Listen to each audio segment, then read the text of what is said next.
Fellow Toastmasters and most welcome guests, my name is Geoff Peters and I'm very happy to be here today. My job is a software developer, and like any job nowadays, as a software developer, I'm always being asked by many people around the company to do things for them. Someone just said today, "Oh, I just finished this work, can you test it out for me?" And then meanwhile, I'm fixing some bugs and working with other people on our team. So I have a lot of things that I have to do. And I imagine pretty much everyone here, if you're a student or have a job or any other pastimes, you have a lot that you need to do.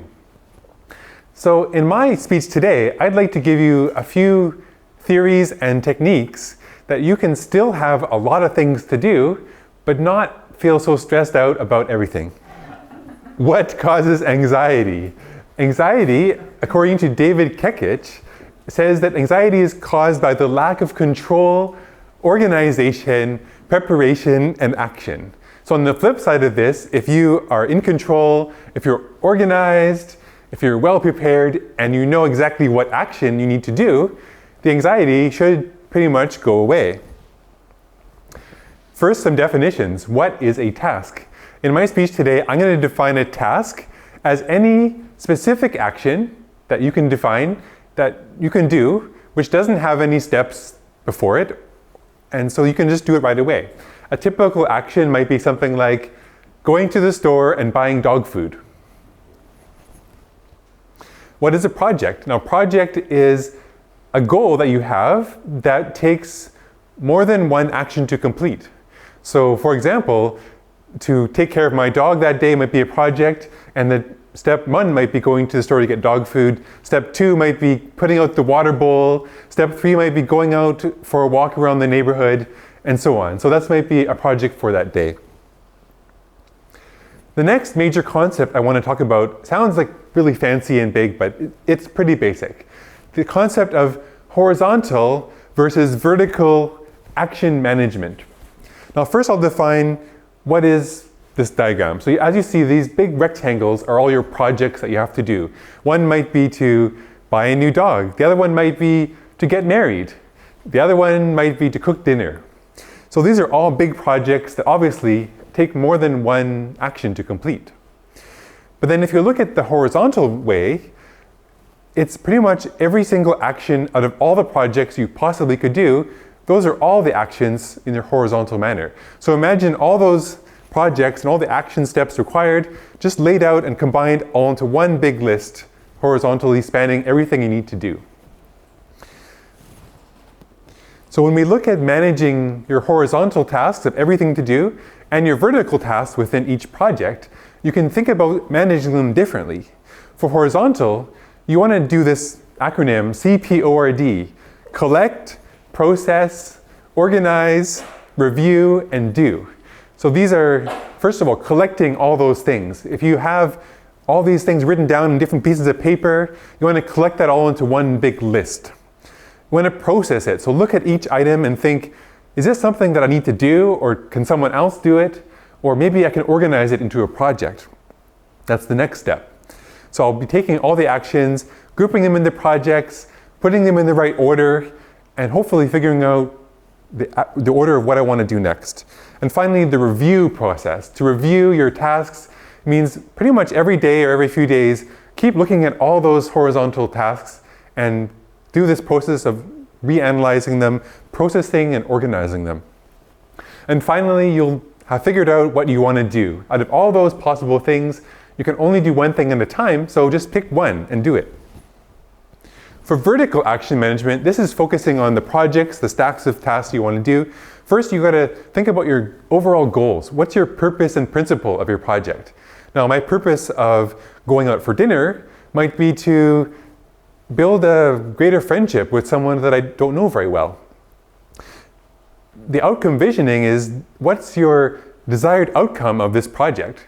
So for example, the outcome of going out for dinner might be to feel a really satisfied belly and have a really good relationship with that person, and we had a really great time. Now next we come down to the brainstorming, letter B. Brainstorming is where you need to start really thinking about what are all those possible tasks for that project. And you maybe work backwards from the end goal and figure out what are all the things you need to do. And finally, once you've brainstormed all those tasks, organize them into a structure. Maybe there's hierarchies or orders you can figure out. And finally, it comes down to identifying what action you want to take next. So I'll just compare and contrast these two ways. The vertical is defining purpose and principles, outcome visioning, brainstorming, organizing, and identifying next actions. And whereas the horizontal way is more like collecting everything that's in your field of view, almost like a police radar or something, scanning everything around you and collecting it all and then organizing it and doing it. So these are some basic principles behind action management. And now I'll give you some simple tools that you can use to manage your tasks horizontally and vertically. For the horizontal fashion, which is every single task that I ever have to do, I use what's called a next actions list. This is just a list of all the task names and the dates of when I want to look at that task next, as well as a note about the task to give me more information.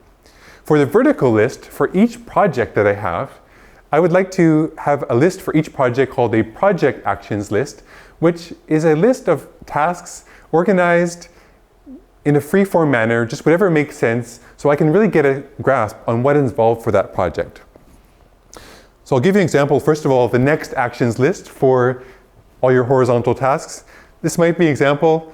I have many days in my task list, but this is just 2 days. On February 1st, I'm going to call Fred and deposit a rent check and pick up juice from the store. February 2nd, vacuum the condo and bring the dog to the vet, and so on. And what I normally do is after each day is complete, I'll move things to the following days or reschedule them if I haven't finished them that day. And the system I'm using is really easy. I just go click the task and go control down arrow and it moves it to the next day. So that's a really, if you can find a tool that works for you, it really helps out. For project actions list, this is a list for each project. In this example, I have a real estate project, so I need to look into insurance policy, follow up with the notary, confirm the mortgage, and so on. So I've recently gone through the process of real estate, so I definitely found this approach very helpful. So in summary, I've introduced the definition of a task versus a project. I've talked about the difference between horizontal action management and vertical action management. I've given you some approaches to deal with your tasks. CPORD for the horizontal approach and DOBOI for the vertical approach. And I've also given you two different tools, the next actions list and the project actions list, which can help organize your tasks in these two dimensions. So in case you're wondering, these principles are really great foundation from this amazing book that I found to optimize my life and workflow called Getting Things Done, The Art of Stress-Free Productivity by David Allen. And I've studied this book. It's a gold mine of information. There's also many videos online where you can listen to David Allen speak about workflow management and task management. And definitely check it out if you have any aspirations to accomplish your dreams and goals in a more systematic and stress-free manner. Now, I guess you may be asking, does this actually work? Am I stress-free? I must say, the techniques I've described allow me to handle a lot more input and a lot more output. I'm able to do a lot better at my job by not saying no to everyone who asks me for things. I can just put it in my system. I have my vertical list and horizontal list, and I just take care of everything. But I do find eventually I take on so many more things that I start feeling a little bit stressed. But that's when I come back to the review process again. So does anyone have any questions about what I've presented today? You Yes. mentioned some app Yes. that you can use to help manage your projects. Annie just asked me, what is the app I use to manage my projects? So I've discovered a very good free app that I use for both the horizontal and vertical management systems. It actually comes with Gmail, and it's called Google Tasks. So if you go onto Google and type Google Tasks Canvas, you'll get to this page that basically is a big next actions list. You can add things in there. It works best on your desktop computer. But if you do have a mobile phone, you can download different apps which sync up with the Google Tasks Canvas. So this is how I run my personal life. I have Google Task Canvas. I have many things to do. Tonight I have to review my husband's resume because he's applying to a new job. I've got to take care of the strata business at our apartment. There's all these things with TELUS going on, and I've got to make dinner on Friday and yoga tomorrow. So yes, lots of things happening. I got to organize it, and definitely less stress because I have these tools and theories behind it. So any other questions? Are you happy? I'm very happy because on the weekend I bought this new camera, which is in front of me there, which I'm very excited about trying it out. So this is my first speech I've given with that camera. So I'm very happy that I was able to take some time and play with a new toy this weekend, and definitely very happy right now. Thank you. Yeah. Thank you.